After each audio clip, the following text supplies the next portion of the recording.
స్వామి, మా నాన్నకి ఎలాంటి ప్రమాదం లేకుండా చూడు. చెయ్యని తప్పుకి ఆయన శిక్ష అనుభవిస్తున్నారు. అది చాలదన్నట్టు ఇప్పుడు ఆయన ప్రాణాలు తీయాలని చూస్తున్నారు. మా నాన్నని కాపాడుకోవడానికి నేను తప్ప ఎవ్వరూ లేరు. ఇలా ఇంకా ఎంతకాలం స్వామి? ఎవరో చేసిన తప్పుకి మా కుటుంబం ఈ బాధలు ఎంతకాలం భరించాలి? ఏం పాపం చేశామనయ్యా మమ్మల్ని ఈ విధంగా పరీక్షిస్తున్నావు?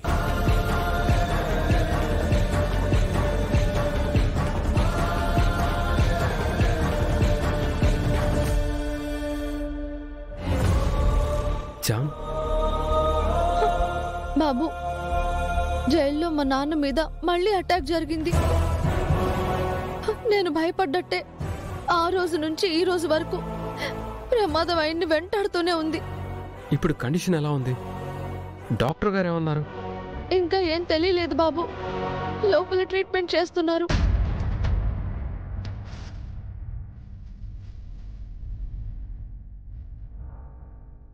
భయపడకు, మీ నాన్నగారికి ఏమీ కాదు. భయపడకుండా ఎలా ఉండమంటావు బాబు? ఆ రోజు నా భయం ఈ రోజు నిజమైంది. నేరస్తులు శిక్ష అనుభవించే చోటే ఏ నేరం చేయని మా నాన్నని చంపాలని చూశారు. ఆయనని ఇష్టం వచ్చినట్టు పొడి చేశారు. నాన్నకేమవుతుందో ఏంటోనని నాకు చాలా భయంగా ఉంది బాబు. చెయ్యని తప్పుకి మనుషులు శిక్షించాలి అనుకున్నా ఆ దేవుడెప్పుడు రక్షిస్తాడు జా. రక్షించమని వేడుకోవడమేగా. ఈ దేవుడికి మా మీద దయ ఎక్కడుంది బాబు? జనాలు చేసే అభిషేకాలు చాలవని మా కన్నీళ్లతో అభిషేకం చేయించుకోవడానికి అలవాటు పడిపోయాడు. ఏడిపించేది ఆయనే, కన్నీళ్లు తుడిచేది ఆయనే. ఏమీ కాదు చా, నువ్వు ధైర్యంగా ఉండు.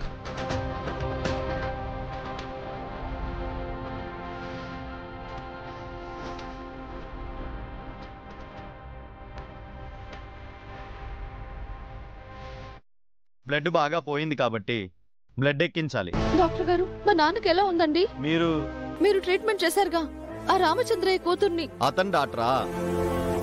షార్ప్ వెపన్ యూజ్ చేయడం వల్ల గాయం లోతుగా అయ్యింది. మేజర్ ఇంజురీసే అయ్యాయి. బట్ అతని అదృష్టం ఏంటంటే ఎక్కడా ఆర్గాన్స్ డ్యామేజ్ అవ్వలేదు. స్టిచెస్ అయ్యాయి. ఆ పెయిన్ తెలియకుండా ఉండడం కోసం మెడిసిన్ ఇచ్చాను.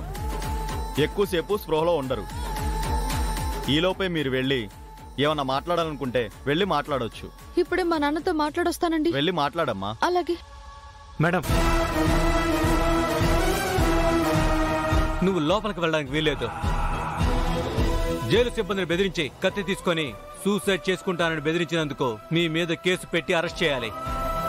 నేను మా నాన్నకి ప్రమాదం ఉందని చెప్పినప్పుడు మీరు అలర్ట్ అయి ఉంటే నేను అలా బెదిరించాల్సిన అవసరమే ఉండేది కాదు. మీ నాన్నని కాపాడడానికి మేమున్నాం కదా. ఎక్కడున్నారు సార్? మీ అందరి ముందే అటాక్ జరిగింది కదా, కాపాడగలిగారా? ఒంటి మీద గాయం కాకుండా ఆపగలిగారా? మా అదృష్టం బాగుండి మా నాన్న బ్రతికి బయటపడ్డారు. బెదిరించి నేను లోపలికి వెళ్ళాను కాబట్టి మా నాన్నని కాపాడుకోగలిగాను. ఇవన్నీ మాట్లాడకండమ్మా. సూసైడ్ చేసుకుంటానని బెదిరించడం తప్పు. మీ మీద కేసు ఫైల్ చేయక తప్పదు. అప్పుడు మీ మీద కూడా కేసు ఫైల్ చేయాల్సి ఉంటుంది. పైనుంచి ఆర్డర్ తెస్తే జస్ట్ సెల్ మార్చి ఊరుకున్నారు మీ డిపార్ట్మెంట్ వాళ్ళు.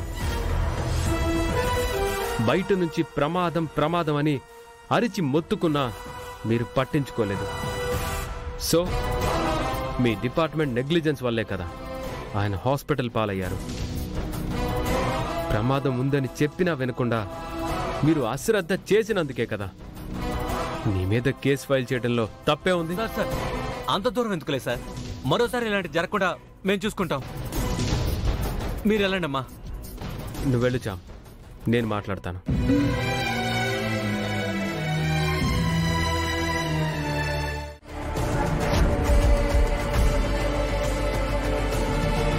వాళ్ళు కారణం ఏంటి?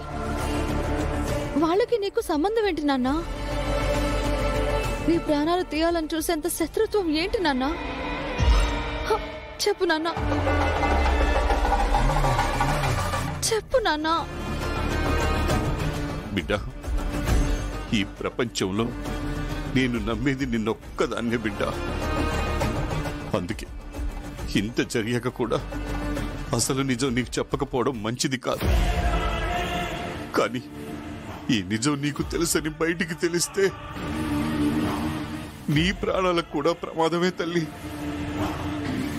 ఈ నిజాన్ని మరి నువ్వు నీలోనే దాచుకోవాలి, ఎవ్వరికీ చెప్పకూడదు. అలా అని నాకు ప్రమాణం చెయ్యమ్మా. ఎవ్వరికీ చెప్పనని ప్రమాణం చెయ్యి.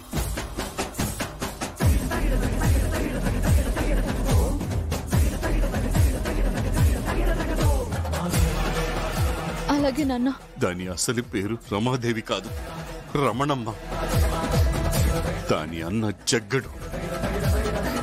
వాళ్ళ సంస్థానంలో